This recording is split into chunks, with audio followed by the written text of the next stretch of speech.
Start. Ladki Bahin योजना ही राजकारणाने digital इंडियाची आणि त्यापेक्षाही अधिक महाराष्ट्र सरकारच्या कार्यक्षमतेची धिंड काढते असे म्हटल्यास त्यात अजिबात अतिशयोक्ती नाही.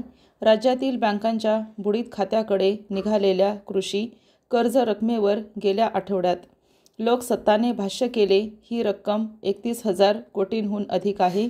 या इतक्या रकमेची कर्जे शेतकऱ्यांनी भरली नाहीत, कारण त्यांची ही कर्जे माफ केली जातील असे आश्वासन निवडणुकीआधी विद्यमान सत्ताधिकाऱ्यांनी दिले होते, पण त्याची पूर्तता अद्याप होऊ शकलेली नाही, कारण शासनाकडे पैसा नाही, परंतु शेतकऱ्यांचा त्यावर विश्वास नसावा.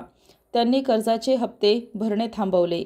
परिणामी परतफेड होत नसलेल्या कर्जाचा डोंगर 31,000 कोटी रुपयांवर गेला. मुख्यमंत्री देवेंद्र फडणवीस यांनी आपल्या राजकीय कर्मभूमीत म्हणजे नागपुरात बोलताना राज्याची सार्वजनिक आरोग्य योजना अन्य काही राज्यांच्या तुलनेत तितकी कार्यक्षम नाही हे सत्य स्वीकारून त्यासाठी अधिक प्रयत्न करण्याचा निर्धार व्यक्त केला.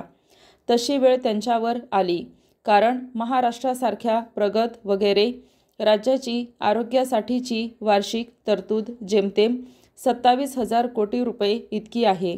अन्य राज्यांच्या तुलनेत केवळ सार्वजनिक आरोग्याच्याच नव्हे तर शैक्षणिक प्रगतीबाबतही महाराष्ट्र मागे पडल्याचे दिसते, कारण एकेकाळी उच्च शैक्षणिक दर्जासाठी ओळखल्या जाणाऱ्या या राज्यात सद्यस्थितीत या खात्यासाठी फक्त 7,000 कोटी रुपये इतकीच तरतूद आहे.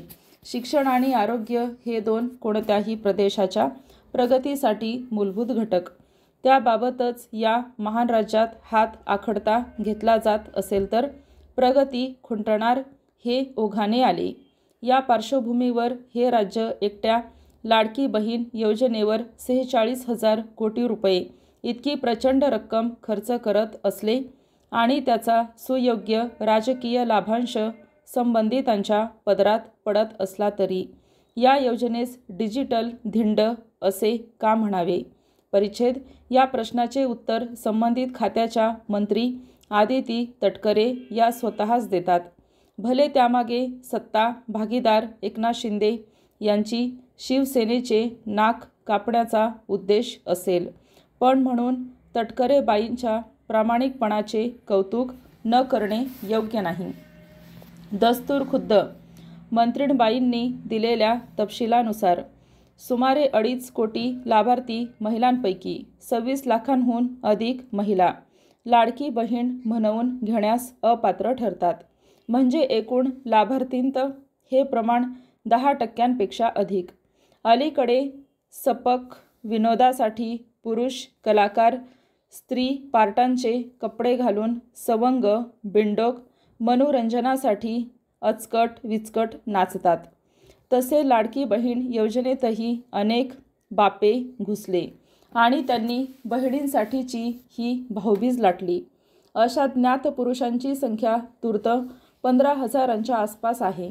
म्हणजे एकूण लाभार्थींपैकी साधारण 11% बहीण आणि भावांनी राज्य सरकारला चुना लावला. त्याची किंमत साधारण 5,000 कोटी रुपयांच्या घरात जाते. म्हणजे राज्याच्या शैक्षणिक अर्थसंकल्पास 2,000 कोटी रुपये कमी. हे सर्व लाडक्या बहिणींची छाननी केल्याने दिसून आले. स्टॉप.